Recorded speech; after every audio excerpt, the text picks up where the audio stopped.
open the hood.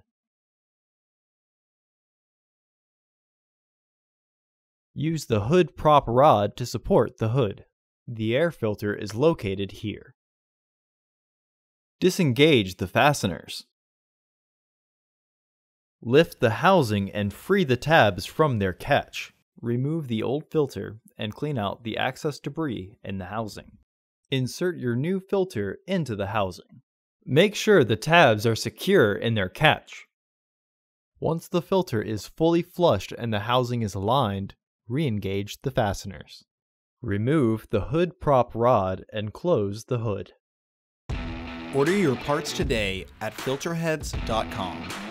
Also, please like our video and subscribe to our channel so you won't miss any new content.